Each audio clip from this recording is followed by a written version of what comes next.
Lesson 10, Tales of Childhood, Roald Dahl, Part 1.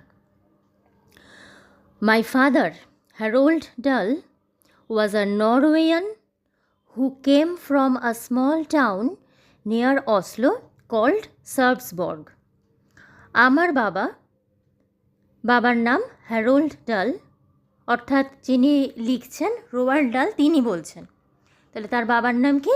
Harold ডাল। তো তিনি ছিলেন একজন নরওয়েয়ান মানে নরওয়ের বাসিন্দা বা নরওয়ের নাগরিক, যিনি এসেছিলেন একটি ছোট্ট শহর থেকে। সেই ছোট্ট শহরটা অসলোর কাছে এবং সেই শহরের নাম সার্পসবর্গ। His own father, my grandfather, was a fairly prosperous merchant who owned a store in Sarpsborg and traded in just about everything from cheese to chickenware. তার বাবা অর্থাৎ আমার পিতামহ বা ঠাকুরদা মানে বাবার বাবা, তিনি ছিলেন একজন সমৃদ্ধ ব্যবসায়ী যার সার্পসবর্গে একটি দোকান ছিল এবং তিনি চিজ থেকে চিকেনওয়্যার সব কিছু জিনিসেরই তিনি ব্যবসা করতেন বা বিক্রি করতেন। My father had lost an arm when he was 14। আমার বাবার বয়স যখন 14 বছর তখন তার একটা হাত কেটে বাদ দিতে হয়েছিল। But had become a successful ship broker, কিন্তু তা সত্ত্বেও তিনি অর্থাৎ আমার বাবা একজন সফল শিপ ব্রোকার হয়েছিলেন। A shipbroker is a person who supplies the ship with everything it needs when it comes into port. Shipbroker হচ্ছে এমন একজন ব্যক্তি যিনি সাপ্লাই দেন বা যোগান দেন। কাকে যোগান দেন? না জাহাজকে। উইথ এভরিথিং ইট নিডস, অর্থাৎ জাহাজের প্রতিটি যা যা জিনিসের দরকার হয় সেই জিনিসগুলো যোগান দেয় হচ্ছে একজন শিপ ব্রোকার। এটাই তার কাজ। when it comes into port, যখন কোনো জাহাজ বন্দরে আসে তখন সেই জাহাজের ছোট থেকে বড় যা কিছু জিনিসের দরকার পড়ে শিপ ব্রোকারের কাজ হচ্ছে জাহাজে সেই সমস্ত জিনিসকে বা জিনিসের যোগান দেওয়া। জিনিসগুলো কি? ফিউয়েল অ্যান্ড ফুড, জ্বালানি এবং খাদ্য, রোপস অ্যান্ড পেইন্ট, দড়ি এবং রং, সোপ অ্যান্ড টাওয়েলস, সাবান এবং তোয়ালে, হ্যামার্স অ্যান্ড নেলস, হাতুড়ি এবং পেরেক, and thousands of other little items, এবং এছাড়াও হাজার হাজার ছোটো খাটো অন্যান্য জিনিস। অর্থাৎ যা কিছু একটা জাহাজের প্রয়োজন হয় সেই সব কিছু দেওয়ার কাজ হচ্ছে একজন শিপ ব্রোকারের। আর ন্যারেটারের ফাদার একজন শিপ ব্রোকার ছিলেন, একজন সাকসেসফুল শিপ ব্রোকার হয়েছিলেন। A ship broker is a kind of enormous shopkeeper for ships. তাহলে বলা যেতে পারে যে একজন শিপ ব্রোকার হচ্ছে জাহাজের জন্য একটা বিশাল দোকান বা দোকানদার, এরকম বলা যায়। শপকিপার মানে হচ্ছে দোকানদার, অর্থাৎ বলা যেতে পারে জাহাজের জন্য একটি বিশাল দোকান যে চালায় সেই হচ্ছে ship broker. And by far the most important item he supplies to them is the fuel on which the ships engines run, in those days only coal. আর সব থেকে যে গুরুত্বপূর্ণ জিনিসটা তিনি সাপ্লাই দিতেন জাহাজকে সেটা হচ্ছে জাহাজের জ্বালানি, এবং যে জ্বালানির সাহায্যে জাহাজের ইঞ্জিন চলে। ইন দোজ ডেজ, আর সেই সময় অনলি কোল। তাহলে সেই সমস্ত দিনে জাহাজের জ্বালানি হিসেবে একমাত্র কয়লাকেই ব্যবহার করা হতো, আর এটা তিনি সাপ্লাই দিতেন।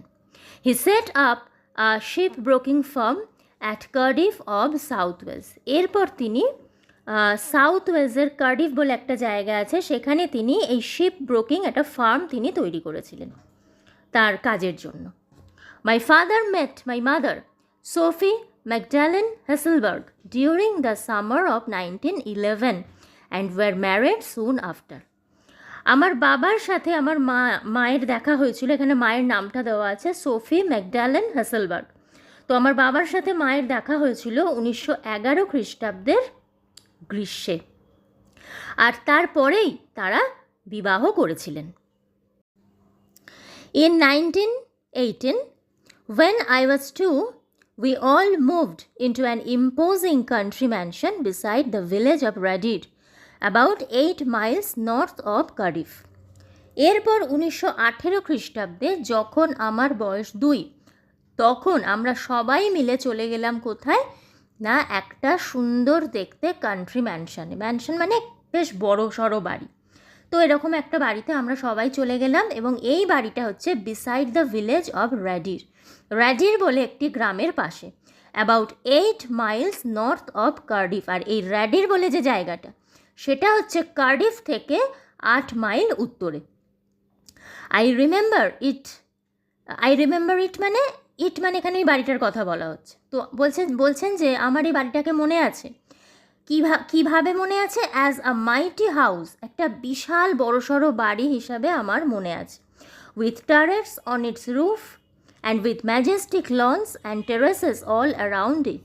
এবং বাড়িটা তো বিশাল, তার সাথে বাড়ির ছাদের ওপরে টারেট ছিল। টারেট হচ্ছে এই সমস্ত বিদেশি বাড়িগুলোর ছাদের ওপরে অনেকটা টাওয়ারের মতো বা চূড়ার মতো কিছু স্ট্রাকচার থাকতো, সেগুলোকে টারেট বলা হচ্ছে, যেরকম ছবিতে দেওয়া রয়েছে।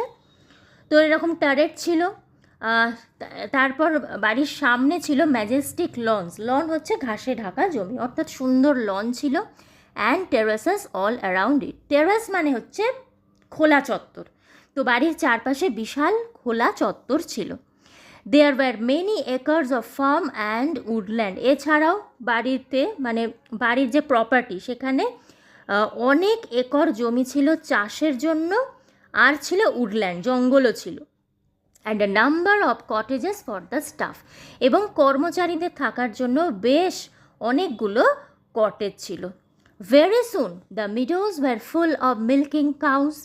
খুব তাড়াতাড়ি এই যে তৃণভূমিগুলো ছিল বাড়ির চারপাশে, তো সেই তৃণভূমি ভরে উঠল মিল্কিং কাউজ, অর্থাৎ কাউ মানে গরু, এবং যারা দুধ দেয় প্রচুর। তো এরকম গরুতে ভরে উঠল, তারা সেই চারণভূমিতে বা তৃণভূমিতে তারা চড়ে বেড়াতো। And the sties were full of pigs. Sties হচ্ছে প্লুরাল, এটার সিঙ্গুলার হচ্ছে স্টাই, STY। স্টাই মানে হচ্ছে যেখানে পিগ বা শুকরদের রাখা হয়। তো সেই স্টাইগুলো শুকরে ভরে উঠল। And the chicken run was full of chickens. Chicken run হচ্ছে যেখানে মুরগি থাকে, তো সেগুলোও মুরগিতে ভরে উঠলো। তো আমরা বুঝতেই পারছি এই যে ডেসক্রিপশন রয়েছে, এর মধ্যে দিয়ে আমরা বুঝতেই পারছি যে এখানে চাষ, ফার্মিং, ডেয়ারি সব কিছু হচ্ছে। তো তার মানে সেখানে একটা ব্যবসার ব্যাপার আছে। তো আমরা দেখতে পাচ্ছি কি না, ব্যবসা খুব সুন্দরভাবে বেড়ে উঠছে, সব জায়গাতেই যেন ফুলে ফেপে উঠছে। There were several horses for pulling the plows and the hay wagons. অনেকগুলো ঘোড়াও ছিল, তারা কি করতো, লাঙল টানতো। ওই যে চাষের কাজ হতো, চাষের যে জমিতে ঘোড়ায় লাঙল টানতো। আর কি করতো, হে ওয়াগন। ওয়াগন হচ্ছে ঠেলা বা টানা গাড়ি, খড় বোঝাই করে যে গাড়িতে করে নিয়ে যাওয়া হতো, সেই গাড়িগুলো ঘোড়ায় টানতো, অর্থাৎ লাঙল টানতো আর খড় বোঝাই গাড়িগুলোও টানতো। টানার জন্য অনেকগুলো ঘোড়া ছিল। And there was a ploughman. একজন কৃষক ছিল। প্লাউম্যান হচ্ছে যে চাষের দিকটা দেখতো। And a কাউম্যান। কাউম্যান হচ্ছে যে গরুর দেখাশোনা করতো, ডেয়ারির দিকটা যে দেখতো। And a couple of গার্ডেনার্স। এবং বেশ কয়েকজন মালি ছিল যারা বাগান পরিচর্যা করতো। And all manner of servants in the house itself. এবং এছাড়াও একটা বাড়িতে যত ধরনের সার্ভেন্ট বা ভৃত্যের দরকার হয়, সব ধরনের ভৃত্যই কিন্তু বাড়িতে ছিল। তো এর সাথে এই চ্যাপ্টারের পার্ট 1 শেষ হলো।